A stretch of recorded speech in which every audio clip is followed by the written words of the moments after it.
Assalamualaikum warahmatullahi wabarakatuh. Halo semuanya, kembali lagi bersama saya Reski Novantri dari Prodi Pendidikan IPA, Fakultas Keguruan dan Ilmu Pendidikan Universitas Bengkulu.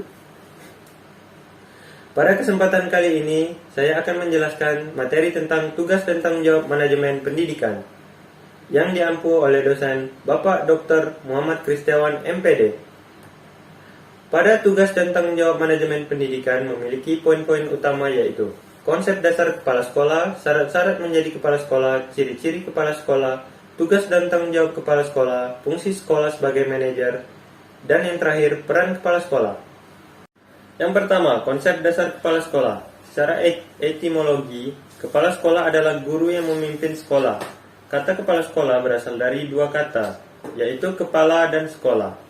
Kata kepala dapat diartikan sebagai ketua atau pimpinan dalam suatu organisasi, sedangkan sekolah adalah sebuah lembaga di mana tempat terjadinya penerimaan dan pemberian penjelasan.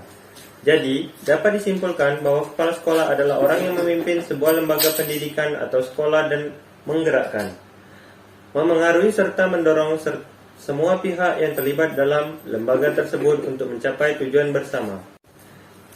2. Syarat-syarat menjadi kepala sekolah. Berdasarkan Surat Keputusan Menteri Pendidikan Nasional Nomor 13 Tahun 2007, syarat-syarat menjadi kepala sekolah adalah sebagai berikut. Yang pertama, kualifikasi umum kepala sekolah atau madrasah. Syarat-syaratnya ialah memiliki kualifikasi akademik sarjana S1 atau diploma 4 kependidikan atau non kependidikan pada perguruan tinggi yang terakreditasi. Yang kedua, pada waktu diangkat menjadi kepala sekolah berusia setinggi-tingginya 56 tahun. Yang ketiga, memiliki pengalaman mengajar sekurang-kurangnya 5 tahun menurut jenjang sekolah masing-masing, kecuali di taman kanak-kanak atau Radatul Atfal memiliki pengalaman mengajar sekurang-kurangnya 3 tahun. Yang keempat, memiliki pangkat serendah-rendahnya 3 atau C bagi pegawai negeri sipil dan non-PNS, disetarakan dengan kepangkatan yang dikeluarkan oleh yayasan atau lembaga yang bersangkutan. 2. Kualifikasi khusus kepala sekolah atau madrasah. Syarat-syaratnya ialah yang pertama, kepala taman kanak-kanak atau Raudatul Atfal. 1. Berstatus sebagai guru TK atau RA. 2. Memiliki sertifikat sebagai guru TK atau RA. 3. Memiliki sertifikat kepala TK atau RA yang dikeluarkan oleh lembaga yang ditetapkan pemerintah. 2. Kepala sekolah dasar atau SD memiliki syarat-syarat berikut. Berstatus sebagai guru SD, memiliki sertifikat sebagai guru, memiliki sertifikat kepala SD yang dikeluarkan oleh lembaga yang ditetapkan pemerintah. Kepala sekolah menengah pertama SMP atau MTS.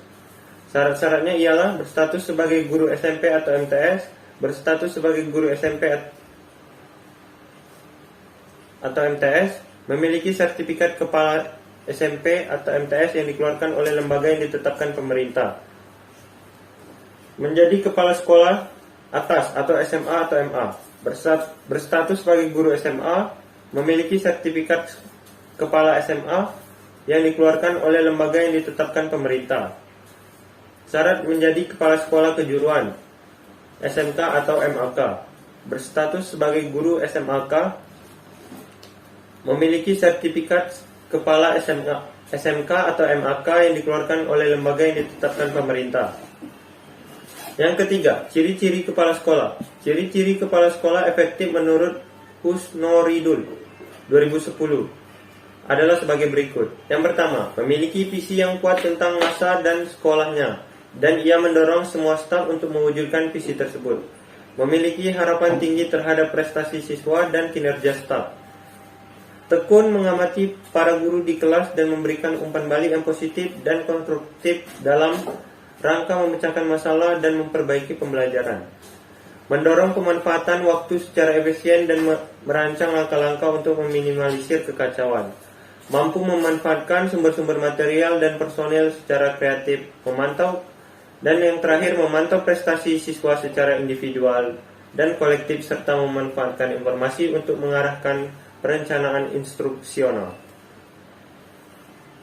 Adapun tugas dan tanggung jawab kepala sekolah. Tugas dan tanggung jawab kepala sekolah dapat digolongkan menjadi 2 bidang, antara lain sebagai berikut.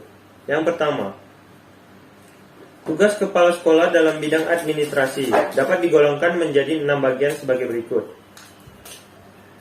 Yang pertama, pengelolaan pengajaran merupakan dasar kegiatan dalam melaksanakan tugas pokok. Kegiatan yang berhubungan dengan pengelolaan seperti menyusun jadwal pelajaran, mengatur kegiatan penilaian, melaksanakan norma-norma kenaikan kelas, dan lain sebagainya.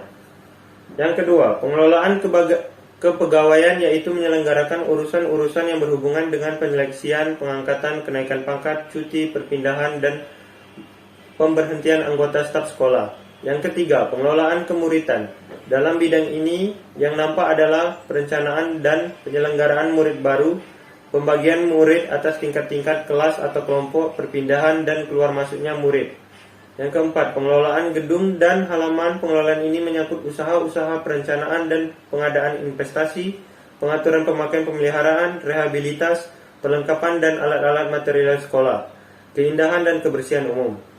Yang kelima, pengelolaan keuangan. Dalam bidang ini menyangkut masalah-masalah urusan gaji, guru, dan staf sekolah, urusan penyelenggaraan otoritas sekolah, urusan uang sekolah, dan alat-alat murid.